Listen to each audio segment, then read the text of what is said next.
Lakers, brought to you by your Toyota dealers. We make it easy. Chris McGee, Big Game James Worthy, Robert Ory, Mike Trudell's in the nation's capital. The Lakers roll in D.C., crushing the Wizards to get to 4-2 on this season-long 8-game road trip. The Lakers offense absolutely exploded against the Wizards for 142 points. That's second most all year. They had a 29-point halftime lead. Luka, just at the half, had a 26-point triple-double. Huge night for DeAndre Ayton.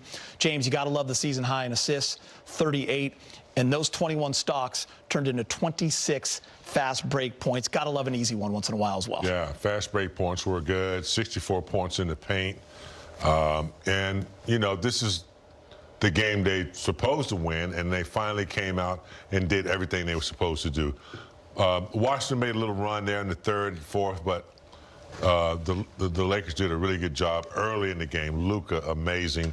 Andre Ayton really showed what he can do and what he want him to do every night, dominating in the paint.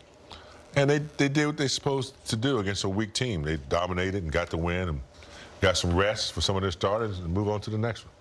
You got to let them know sometime when it comes to teams that are underneath you. And I think that's the perfect thing with the Lakers is they came out, Luka set the tone by letting them know this is not going to be one of those games where you can say, oh, we beat the Lakers and make your season. So they came out aggressive on both ends of the floor. They attacked the basket. Luka was, you know, dishing the rock, getting everybody involved, grabbing rebounds. So it was just a total, you know, dominant performance by the LA Lakers. Yeah, any night like that where you get three guys with 20 or more, you shoot 61% from the field, 42% from three, and also a fun night for the bench. They had 51 points, but really got to start with Luka, guys. His 53rd 30-point triple-double. He now leads Jokic by 2. He finished with 37, 11, and 13. James, in the end of the first quarter, he had 16, 7, and 7. At half, he had 26, 11, and 11. He could have done anything he wanted out there today. He just had it all going. Yeah, when he's in this mode that he was tonight against Washington, if the defenses don't play him really aggressive, like I'm talking about trapping him, making him pick it up, getting physical with him. If you don't do that against Luka, he's going to pick you apart. And that's what happened tonight. They were a little, I thought they were playing defense, but it wasn't enough. And he was able to just move wherever he wanted, with the pace he wanted, and get to areas that he wanted to get to. And that's just how phenomenal he is. I don't think defenses know how to play him unless you're blitzing him, making him pick it up, double teaming. One-on-one, he's a nightmare. Rob, does that say he's done it twice since 96, 97 in the play-by-play era? Yeah. Luka Doncic has 2 25-point triple-doubles in half. Yep. I think about I've never had a triple-double. He had it at halftime. I think, you know, tonight was a perfect example when, you know, you try to trap Luka, which they did, and Luka just found people. You know, he had that one pass where he flicked the wrist so fast, guy got it and laid it up. And that's the sign of a guy understanding what he needs to do. Like, there's a lot of times when you play teams where you come out, you try to get yours. Luka got his, but he got people involved, which is more important. And that's the main thing with this Lakers team, especially, you know, DeAndre Ayton 28 points tonight on 12-14. You know, sometimes you have to have a guy like that when he rolls, find and feed him. Lobs to Jackson Hayes, lobs to DeAndre Ayton, lobs to LeBron. It was pretty much lob city tonight. And you know, it's interesting. We were watching him in the first half.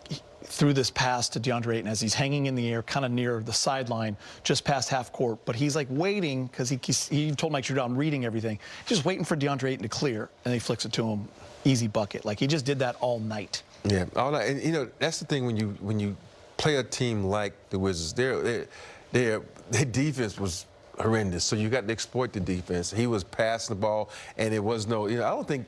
If you watch the game, I mean, I know they got some steals, but sometimes you had to put your hands in lane for tip ball. It wasn't none of that. It was just the Lakers passing tonight was really good, except when they tried to do the home run balls. But other than that, I just thought the way they moved the ball, the way they shared the ball was great, especially going into this next game where they're going to need more of that. You guys both talked about DeAndre Ayton being a big factor tonight, especially going against this Wizards team. You knew he'd be able to feast. Rob, you picked him for Take Your Shot. When we were doing our game day fast break questions, James, you said he's having 22 and 12. He actually flew by that. He ended up with 28 points, 13 rebounds, and 3 blocks. And his activity on both ends was fantastic. Rob talked about at halftime just how energy with that ball moving, and he's involved, how he creates everything for him. And listen, the Lakers are now 17-1 when he scores 15 plus. But he was awesome tonight. It was great to see. That's the one I remember. 17-1 when he has 15 plus points. Look, he's so important to this team. They brought him here for a reason. He's the big that was available after the Williams trade didn't go through. And so he's here, and they gotta, from now until, you know, the playoffs, they gotta make sure that he's tough and that he's efficient and that he's a big part of what they're trying to do. And the way you do that is you feed the beast and you tell him that, you know, we need you every night. So I'm glad that he got a bounce back game tonight. I mean, it was against the Wizards. Going into New York. Hey, it's an NBA team. It's an NBA team, you're right. We're going into New York, keep that same energy. Even though Rob said before the show, I thought that was a little, you know, it was a lot when you said they're not going to make the playoffs for the next 20 years. I don't know about that, but I don't care who you're playing. That's a big night. Oh, it's the NBA, and we've seen a lot of teams, you know, come up to bite us in situations like this. Wizards on 2-game win streak. Yeah, and I think, you know, people are going to say, well, it was against the Wizards. No, it was against the NBA team.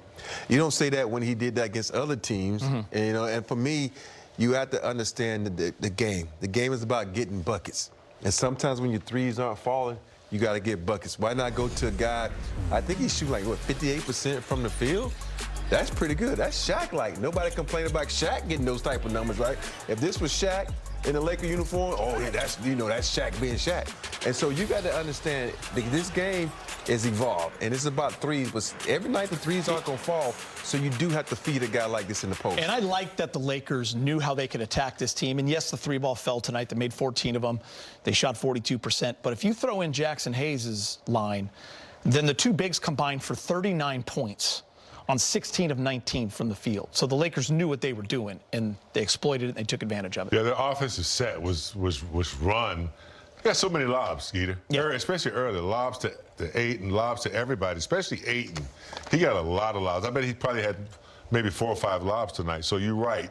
They attacked the offense, whether they were trying to play a little zone or whether they were playing man-to-man. They had a lot of downhill, LeBron, Luka, you know, and then when the defenses help, Ayton always finds himself behind the defense. He's always there for that lob. He and Jackson Hayes, so they must practice that a lot because he ate him up tonight from the lob position. Can we just throw some props out to our 41-year-old for some of the dunks he had? Oh, yes. The left-handed one. From Ayton. Was ridiculous. Oh, and he had one from Ayton, too, on a lob. That was the left-handed one. But he also had a left-handed one where he drove the lane on Alex Sarr in the fourth and threw it down. But, yeah, he caught one. Yeah, I was talking about the lob. Where he had to catch it with the left. I thought he threw it out. I thought, oh, no, LeBron got that. He had 3 wild dunks. Yeah, I think B. Moore, actually, our producer, is excited about this because he was watching with me. So he's going to find these dunks. But, you know, he continues to amaze. Big game. You know, 20 points tonight. We knew he didn't have his best night in Cleveland. We know it was an emotional night. But he comes out, shoots 50% from the field, gets the 6 dimes and the 20 points easy, and just some unbelievable dunks. And here are a couple of them. Big game. Well, that was nice right there to reach back with the left after that pass from Ayton. LeBron running that baseline. Rob, you still can do that, can't you? Negative. And here's the crazy part about this. People don't understand. LeBron jumped off his left leg. So that means he couldn't really reach back that far with it, but he did. Here's another one. This is the lob from Marcus Smart. Just another reverse lob for LeBron. Look at that. I don't think they understand. This dude's 41 years old. His head is by the rim. I know he's 6'8", 6'9", but still, that's incredible. Rob, this is the one. I mean, come on, stick it. Yeah, I still, look what leg he jumps off of. It's the left leg. That's wild. You know, but you know, if anybody know LeBron, that power leg is that right leg. That's why he has a sleeve on it to keep it warm and ready. But to watch a guy go in, jump off his left, and then still stick it with the left is amazing. Time here from Coach J.J. Redick, brought to you by your Toyota dealers.